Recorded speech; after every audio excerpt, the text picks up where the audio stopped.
Abusia na Annor Dompreh agine no so e parliament. Yes, Annor Dompreh na dia opese otem wate Honorable Muntaka akire no ene enwoma ekoso e parliament no enye easy. We dey ma me kasa wan pese ya ayeko. Na yetie ne ekoso e parliament na se wi abomodi anse be che ya adwen. E comment section e be se wa se obe subscribe e dia ma bo notification bell no so for podcast update. Be media je paper sakonya we so. Adobe biara se abusia since day 1 one of my support your channel. Mama yenko na yetie enkoma ekoso parliament. Abra Annor Dompreh any the minority group enya omochafa nsem a ye Honorable Muntaka ekan any near speaker so abusia ode etoso ho yinteni na mrasesia yedase. Ministers cannot just walk to the chamber and present statement. This is the Parliament of Ghana, an arm of government. And you belong to the executive, who is also an arm of government. So subject yourself to due process, bring your statements for it to be minuted on, and the speaker will decide whether to admit or not. Because it's very important. You know, when you come, we will listen to you, so you just come and present statement. What is that? Minister, don't do that again. Next time, go to the process. So on this occasion, are you coming under 91? Or as you may know, Mr. Speaker, anytime you have to come under Order 91, then it's minister and giving government policy. But when you come under 93, it could be an urgent public issue that you needed to draw attention of the public. And that was why usually I prefer to come under 93, where I'm a member of parliament. Even if you are a minister, you are not a member of parliament. By virtue of being a minister, you are an ex-officio member of parliament. So, Mr. Speaker, I just want to thank the House for the indulgence and to say that we had an incident that is reoccurring. And Mr. Speaker, the flood that affected the Greater Accra was something that, yes, the Ghana Meteorological Agency drew our attention and told us that we should expect more rains this June and July. Yes, it's something that they mentioned to us. But what they try to do is that on daily basis, they try to give us, at least in 6 hourly basis, the likelihood of what will happen. Mr. Speaker, let me state that what happened yesterday came to our attention only around midnight of the day before yesterday. That yes, the rains, as they predicted, will be coming, but they are expecting that it to be a little heavier than they expected. So even as at that time, they could not really tell us about the quantum of water we should expect. But Mr. Speaker, by the time we got to the morning, we saw a volume that is the 4th highest that this country has ever seen since 1995. A volume of 169 millimeters of water in a day. And Mr. Speaker, as you may see from the videos and the surveillance cameras, it flooded largely almost all Accra. It prevented people from coming into the the central business center of the Accra, the center of Accra, because almost all the peripheries were affected. Mr. Speaker, 25 communities were affected. And with your permission, I will just go ahead and mention those communities that were heavily affected in the yesterday's rain. Mr. Speaker, we had Apollonia, or maybe I should just do the municipals, the metropolitan assemblies. In that one, there are 18 assemblies that were largely affected by the Monday, rains. And these are Ga East, Lojokuku, Ayawaso Central, Ga Central, Ga West, Ablekuma North, Ningo Prampram, Weja Bawe, Ga South, Adenta, Kolikote, Okankwe South, Okankwe North, Tama West, Tama Metropolitan Assembly, La Dade Kotopong, and Krowo.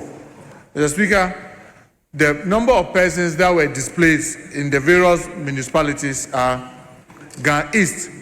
We had 2,000 persons being displaced, and that's 400 households. We had 6 missing individuals and 5 deaths from Ga East alone. Lojokuku, we had 1,200 displaced with 240 households, 1 missing and 3, Lojokuku, there was no missing person, but we had 1 death. Ayawaso Central, 3,021 persons were displaced, and that's 605 households. We had 1 person missing and then 3 deaths. The Speaker, Ga Central, 1,811 individuals were displaced, 363 households. We didn't have any missing or dead person. Ga West, equally, we didn't lose anybody and nobody got missing, but the number of persons that were displaced were 2,300 and then 460 households. Ablekuma North, 651 displaced, 131 households, no missing or dead person. Ablekuma, Nungo Pram, 1,377 displaced, 276 households. Wejabawe, 2,500 households, 2,500 individuals, 500 households. Ga South, 2,100 displaced, 420 households. Adenta, 1,850, 370 households. Kolekote, 6,500 displaced, amounting to 1,300 households. Okankwe South, 701 displaced, 141 households. Okankwe North, 2,620, and then 524 households. Tema West, we had 690 households displaced with 3,450 individuals displaced. Tema Metropolitan Assembly, we have 721 households displaced, which affected 3,601 individuals. In the case of Tema West, we had 3 persons that lost their life. La Dade Kotopong, we had 404 households displaced, amounting to 2,020 individuals. And lastly, Mr. Speaker, Krowo, we had 220 households displaced and 1,100 individuals displaced without any death. Mr. Speaker, when you put all these numbers together, we have a total of 7,761 households that were displaced, with 38,802 individuals affected, with 7 persons still missing as of this morning, because, Mr. Speaker, I've been at the Finance Committee in the past 3 hours. I've not been able to read my briefs this afternoon. I don't know whether many more have been found, but 7 people as of this morning were displaced, and the total death are 12 individuals that we lost. Mr. Speaker, let me take this opportunity to extend our condolences and that of government and the people of Ghana to the families that lost their family members, and we assure them we are with them in this difficult moment. We know many people could not be in their homes and even sleep in their homes, but government is doing whatever it can. Mr. Speaker, with your permission, I'll mention some information from Central Region that also happened last 2 weeks, which I have the details. In Central Region, Mr. Speaker, last 2 weeks, we had 58 houses that collapsed. And for those of us who are very familiar with Central Region and the kind of houses, because of the mud houses, some of them are the bricks, some of the houses were over 100 years old, but these were the districts and how they were affected. Cape Coast Metropolitan Assembly lost 20 houses, Gomwa East 2 houses, Gomwa West 1 house, AOB 2 houses, Aguna East 7 houses, Gomwa Central 1 house, Tufo Ahima Lower Dentra 6 houses, AAK 4 houses, Mfansiman 5 houses, Asin South 1 house, Asin North 7 houses, Efutu 2 houses. And Mr. Speaker, unfortunately, There too, we lost 18 individuals as per the report that was sent to me. In Cape Coast, death by building collapse 5, death by drowning 1. Gomoa Central, death by building collapse 1, death by drowning 1. Mfansiman, death by building collapse 2, death by drowning 1. Tufil Ati Monkwa, that's TAM, death by drowning 1. Upper Dentre West, death by drowning 3. Aguna West, death by drowning 1. Upper Dentre East, death by drowning 2. Mr. Speaker, if you permit me, I also have some information from Volta region. Volta region, the number of communities that were affected were in excess of 60 communities. I must admit, based on the information that we have, they were not life-threatening,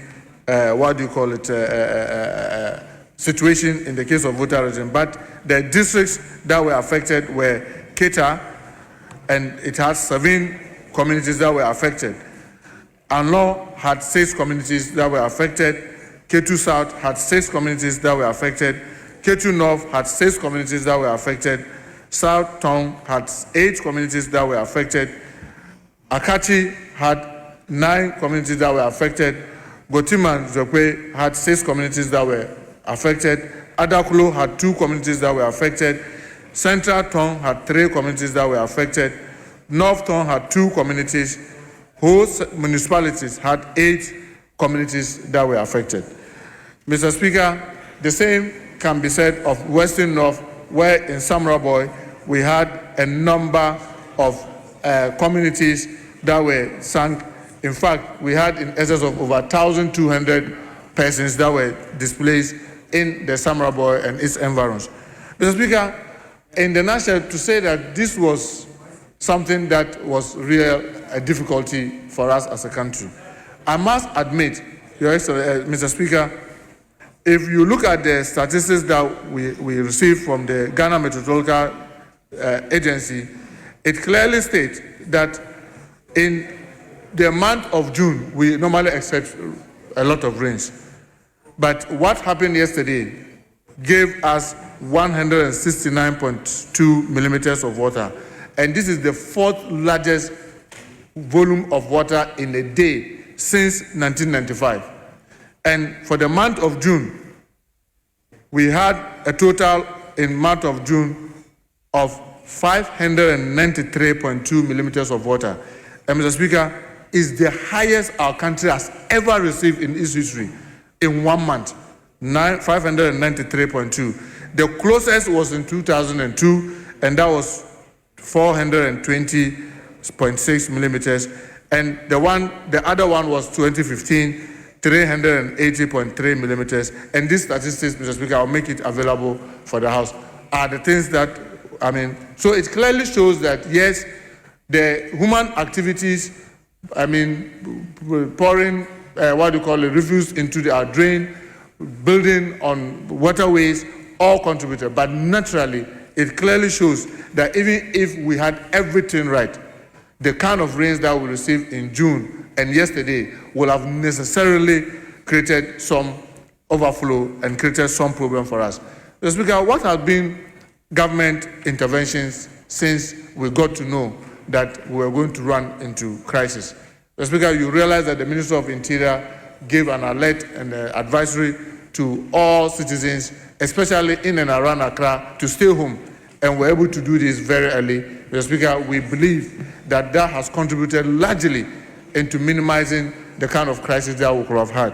Because if all persons around that rush hour were in traffic where they could not turn around and other things, and worst case, maybe fire gutted into it, maybe we'll have been counting much losses than we are seeing today. Mr. Speaker, there were a number of fires that also came with yesterday's rain. We have the Odona market that there a lot of makeshift structures were burnt. We also had fire in Tema. We had, Mr. Speaker, with your permission, I want to give some of the statistics that we received. Odona market, yes, the fire came in around 8:08 in the morning, just around the peak of the rain, and we did all we could, but it came under control at 11:33, almost midnight, and we're able to finally put it off around 2:32 a.m. this morning. Mr. Speaker, we also had fire in Tema, but fortunately, it wasn't, we didn't lose any life. It wasn't also very severe because we were able to deal with it. There was also a newly built 4-floor house that collapsed, fortunately at Tabola. Fortunately, no life was lost because all the occupants left the building before it collapsed. Mr. Speaker, all these statistics, since yesterday, His Excellency the President of the Republic had to fly over to see the extent of the damage, and this morning, graciously, last night, the President instructed that from their contingency fund, we should be able to access some money. And I'm happy to state, I know the Finance Committee may come and brief the floor and give much details. A total amount of 350 million is being targeted to be used to help in dealing with the challenges that we have. Mr. Speaker, the President has instructed that 200 million will be targeting relief items to this close to over 10,000 households that have been affected across the whole coast.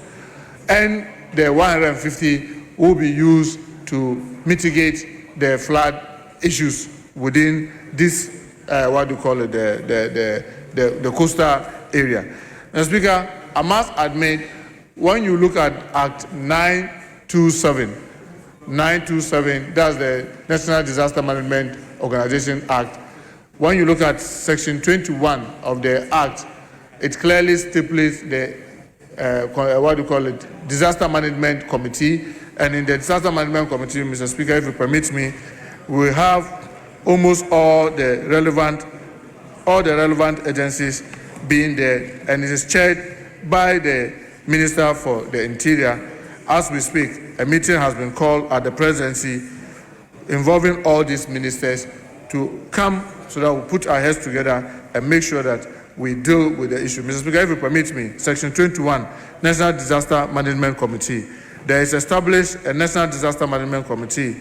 The National Disaster Management Committee is subject to subsection 3, comprises A, the Minister for the Interior as chairperson, Director General, that's for the Director Generals of the NADMO, that's National Disaster Management Committee, the Director General of the Ghana Health Service, Director General of the National Ambulance, the Chief Directors of each of the following ministries: Ministry of Water Resources, Works and Housing, Ministry of Information and Media Relations, Ministry of Local Government and Rural Development, Ministry of Finance, Ministry of Food and Agriculture, Ministry of Foreign Affairs and Regional Integration, Ministry of Environment, Science and Technology and Innovation, Ministry of Gender, Children and Social Protection, the Chief of Defense Staff, the Inspector General of Police, the Chief Fire Officer, the Chairperson of the National Platform for Disaster Risk Reduction, Climate Change Management, one representative of the Consortium of Non-Governmental Organizations, one representative of the Interagency Standing Committee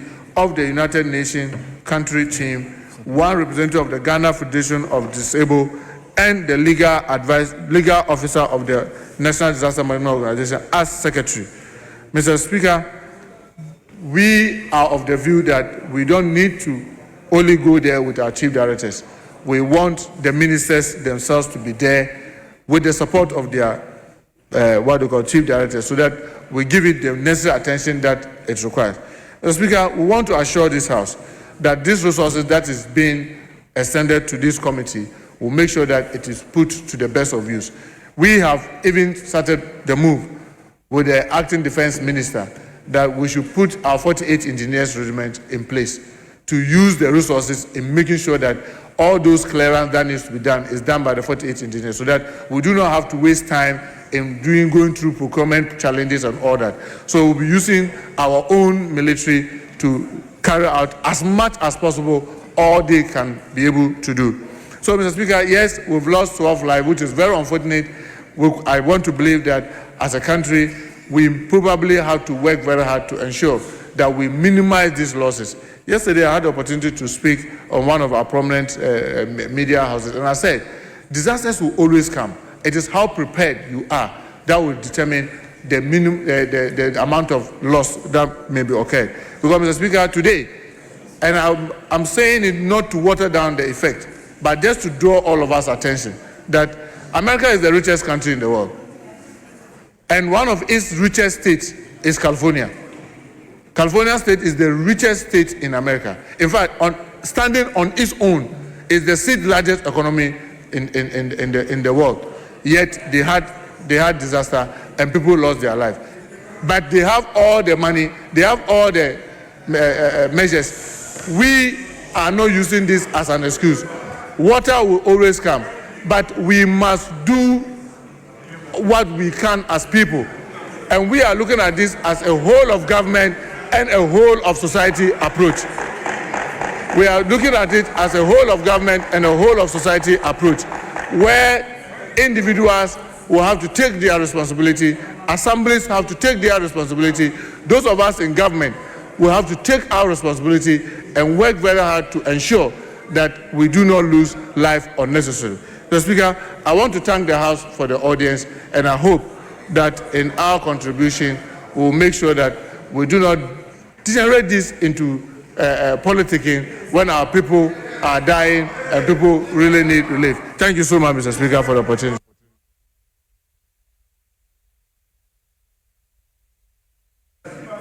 Yes, leaders.